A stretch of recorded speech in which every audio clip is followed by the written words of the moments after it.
Assalamualaikum warahmatullahi wabarakatuh. Di sini kami dari kelompok 7 akan mempresentasikan tentang pengaruh terpahan iklan obat non-resep dengan sikap masyarakat. Dengan anggota kelompok Muhammad Kemal Pasha dengan NPM 2021 4640 2015 dan Putri Septadiana dengan NPM 2021 4640 2014. Untuk materi yang pertama yaitu latar belakang. Memasuki era perdagangan bebas dalam masyarakat ekonomi ASEAN, pengawasan pada produk obat dan makanan perlu ditingkatkan, baik pengawasan produk sebelum beredar di pasar maupun ketika beredar di pasar.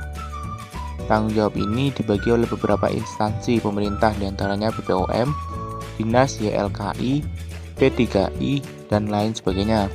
Selain itu, aktivitas iklan obat di televisi masih banyak digunakan oleh para produsen dikarenakan apabila diiklankan melalui internet, banyak masyarakat yang mengkategorikan obat tersebut sebagai obat palsu maupun obat ilegal. Pada akhirnya, iklan dapat memberikan suatu dorongan bagi masyarakat yang berlaku konsumerisme. Lalu untuk yang kedua yaitu tujuan penelitian.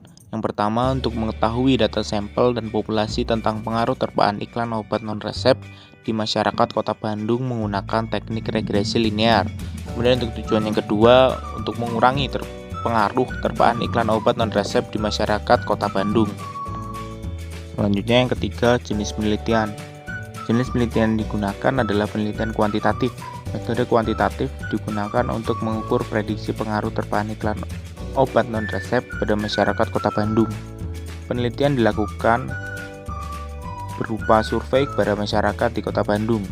Survei dilakukan berupa pengisian form kuesioner menggunakan Google Form.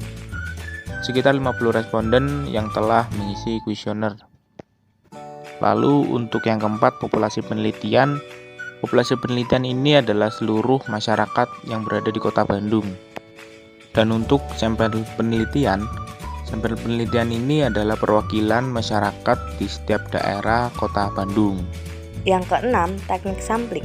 Penelitian ini menggunakan teknik sampling multi-stage cluster, maka responden yang terpilih sebanyak 400 orang berdasarkan rumus Yamame tahun 1967 halaman 99 dalam Rahmat dengan angka presisi sebesar 5%. 7. Variabel penelitian. Variabel dalam penelitian ini adalah variabel independen atau variabel bebas dan variabel dependen atau variabel terikat. Variabel independennya yaitu terpaan iklan obat non-resep pada televisi atau bisa disebut dengan X1, sementara variabel dependennya yaitu sikap masyarakat dalam pembelian obat non-resep atau bisa disebut dengan Y. Yang kedelapan, uji statistik yang digunakan.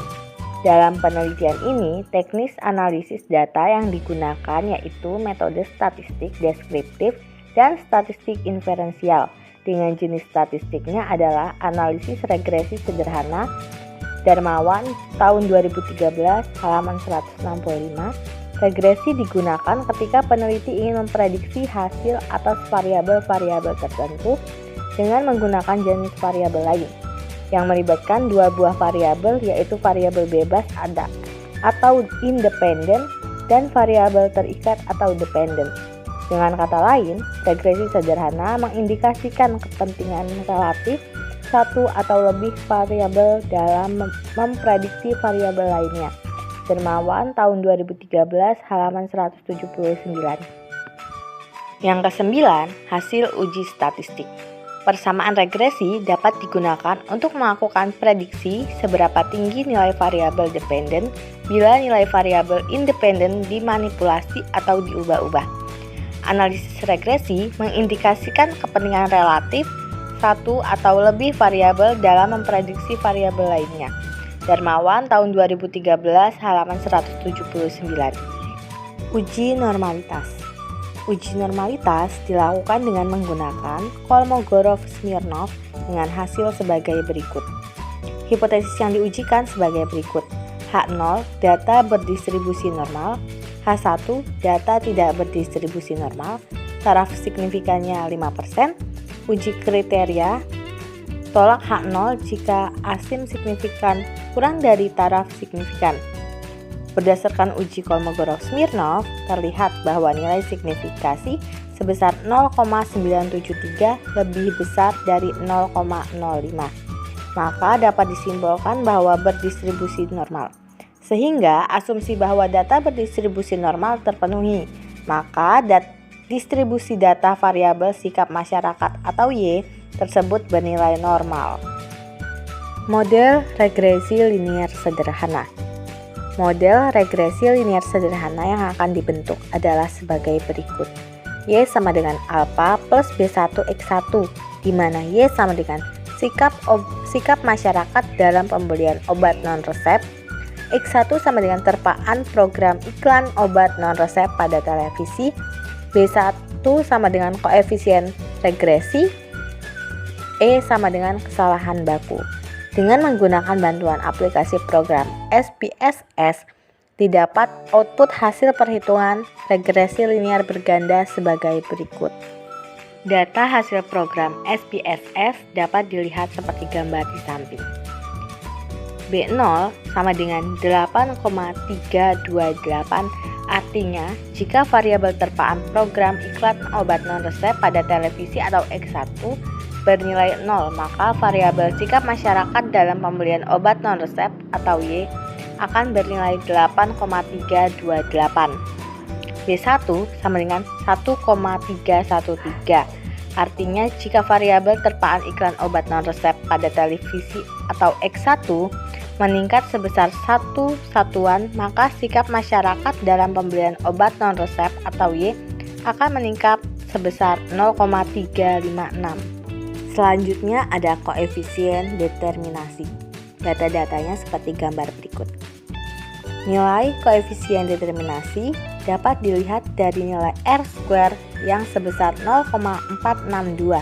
Artinya bahwa pengaruh terpaan iklan obat non-resep pada televisi atau X1 terhadap sikap masyarakat dalam pembelian obat non-resep atau Y sebesar 46,2%.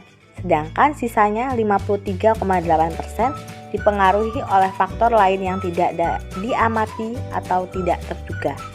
Selanjutnya ada koefisien korelasi. Data-datanya seperti gambar di samping. Berdasarkan hasil perhitungan menggunakan software SPSS di atas dipengaruhi oleh koefisien korelasi sebesar 0,680 dengan signifikan 2 Taylor sebesar 0,000 kurang dari 0,05 yang artinya bahwa antara terpaan iklan obat non-resep pada televisi atau X1 dan variabel sikap masyarakat dalam pembelian obat-obat non-resep industri farmasi atau Y signifikan memiliki hubungan positif yang kuat karena memiliki nilai koefisien korelasi pada rentang 0,60 sampai dengan 0,79.